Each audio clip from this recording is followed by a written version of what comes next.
O presidente Jair Bolsonaro vai discursar amanhã no Fórum Econômico Mundial. Na chegada a Davos, na Suíça, ele disse que pretende mostrar que o Brasil está adotando medidas para recuperar a confiança de investidores. Depois de 3 semanas de governo, Jair Bolsonaro pisou numa terra estrangeira pela primeira vez como presidente do Brasil. Não é uma visita a outro chefe de Estado, é um fórum econômico. E por isso a recepção foi bem simples. A comitiva que o acompanhava trazia 5 ministros, entre eles 2 que interessam muito aos participantes do fórum. O da Justiça, Sérgio Moro, e o da Economia, Paulo Guedes. Afinal, 2 das principais razões para a existência do Fórum de Davos são a promoção do livre comércio e a segurança para quem investe. O presidente veio acompanhado de um dos filhos, Eduardo Bolsonaro. Com a ausência de muitos líderes importantes, Jair Bolsonaro se tornou a grande expectativa aqui no Fórum Econômico de Davos. Empresários, executivos e chefes de Estado se perguntam o que pretende, afinal, o novo presidente brasileiro. Bolsonaro contou que seu discurso foi feito e corrigido com a ajuda de vários ministros. Ele quer dar um recado contundente para mostrar ao mundo que o mundo pode voltar a investir no Brasil. Nós queremos mostrar, via nosso ministro em especial, que o Brasil está tomando medidas para que o mundo restabeleça a confiança em nós, que os negócios voltem a florescer entre o Brasil e o mundo, sem o viés ideológico, que nós podemos ser um país seguro para investimentos. Para os investidores, essa segurança passa pelas reformas tributária e da Previdência. 2 temas que devem estar no discurso. Bolsonaro não deve se aprofundar no tema das privatizações. A gente não vai anunciar particularidades, nada tocante a isso. A agenda está com o nosso chefe da economia, o Paulo Guedes. Está bastante detalhado um processo nesse sentido. E ele vai anunciar a partir do momento que tiver certeza que faremos boas privatizações. E o presidente Bolsonaro chegou aqui com uma boa notícia. Ainda que o Fundo Monetário Internacional tenha revisado de novo para baixo a expectativa de crescimento da economia mundial em 2019, o fundo melhorou ligeiramente a estimativa de expansão da economia brasileira para esse ano. Aumentou de 2,4% para 2,5%. A organização internacional Oxfam aproveitou as atenções mundiais voltadas para Davos e divulgou dados novos sobre o abismo que separa pobres e ricos. Já é tradição. No dia em que a elite mundial começa a chegar a Davos, a ONG Oxfam divulga o relatório sobre desigualdade. E a riqueza está ainda mais concentrada. 43 pessoas tinham juntas a mesma renda que toda a metade mais pobre da população do planeta em 2017. No ano passado, esse abismo aumentou. Bastaram 26 ricos para ganhar o mesmo que 3 bilhões e 800 milhões de pessoas. E o número de bilionários no mundo quase dobrou desde a crise financeira de 2008. Segundo o relatório, no Brasil, os 10% mais pobres pagam proporcionalmente mais impostos do que os 10% mais ricos. Um dos países mais desiguais do mundo, lembrou Winnie Bianima, diretora executiva da Oxfam.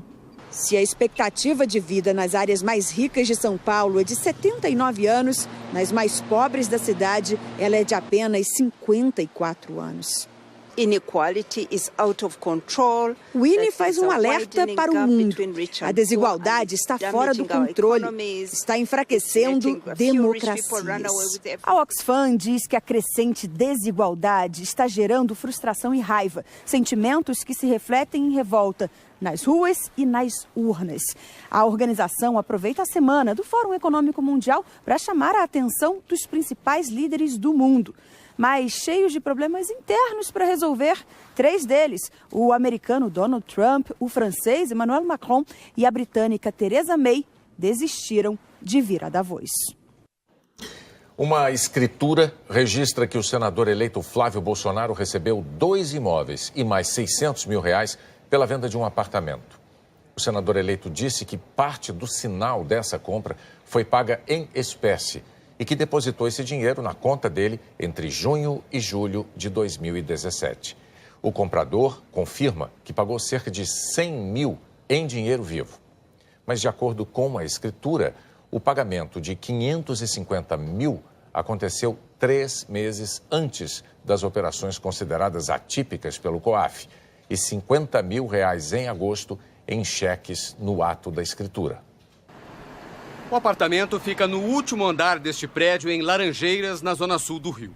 O imóvel tem 226 metros quadrados e dependências na cobertura. Flávio Bolsonaro comprou o apartamento na planta junto com a esposa. Pela escritura, a compra foi em dezembro de 2016 e o valor de R$1.700.000. O documento diz que em 2017 ele fez uma permuta com Fábio Guerra e a mulher dele, Jordana Vinagre de Farias Guerra. Deu o imóvel de Laranjeiras pelo valor de R$2.400.000 em troca de um outro apartamento no bairro da Urca, uma sala de escritório na Barra da Tijuca e mais R$600 mil. Nós falamos com Fábio Guerra por telefone. Ele confirmou o que disse o senador eleito Flávio Bolsonaro, de que parte do pagamento foi em dinheiro vivo e em 3 ou 4 parcelas. Você deu realmente o dinheiro em espécie? Não, dei. Sim, foi média, a média foi isso aí. Eu não sei, eu não posso falar ao certo, que de repente foi 70, foi 80, foi 100, foi 120, 110, entendeu? Mas a média foi isso aí mesmo. O resto foi tudo depósito.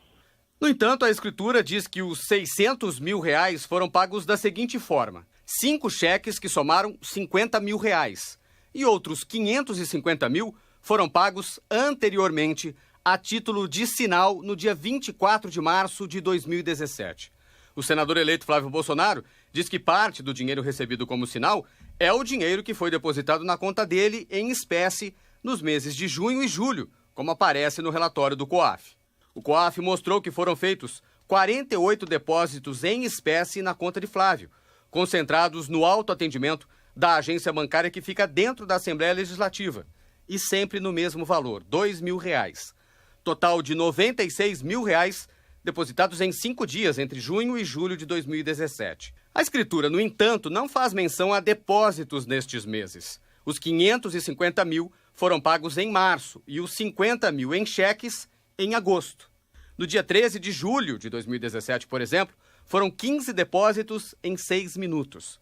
Nas entrevistas que deu ontem à Rede Record e à Rede TV, Flávio Bolsonaro disse que depositou o dinheiro na conta dele, na Assembleia Legislativa do Rio, em 48 envelopes de R$2 mil, o que era o local onde ele trabalhava, e que esse valor era o limite para cada depósito no caixa automático. Flávio Bolsonaro ainda não explicou por que optou por fazer 48 depósitos de R$2 mil cada um, com diferença de minutos em cada operação, em vez de depositar a totalidade do que recebeu em dinheiro de uma só vez na agência bancária onde tem conta.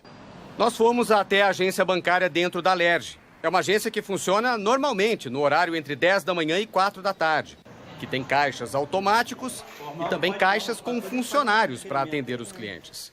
Nos horários em que foram feitos a maioria dos depósitos do senador eleito no caixa eletrônico, com até 15 envelopes de uma única vez, às 11 da manhã, ao meio-dia e 3 da tarde, era horário de funcionamento do banco. O relatório do COAF também apontou uma outra operação considerada atípica do senador eleito: o pagamento de um título bancário no valor de R$1.016.000. Flávio Bolsonaro disse também nas entrevistas de ontem que esse pagamento se refere à permuta que fez com o apartamento que ele comprou na planta.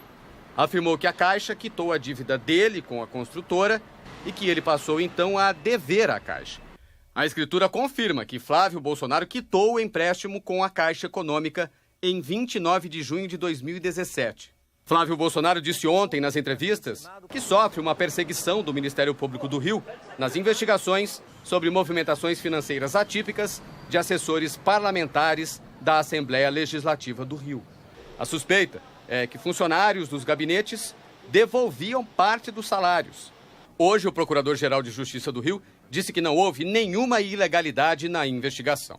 Se alguém cometeu alguma quebra de sigilo, alguma irregularidade, definitivamente não foi o Ministério Público do Estado do Rio de Janeiro. Nós procuramos a assessoria de Flávio Bolsonaro para saber por que ele fez diversas operações de depósito no caixa eletrônico, em vez de depositar diretamente no caixa da agência, e também para saber detalhes do pagamento do sinal. Mas não tivemos resposta.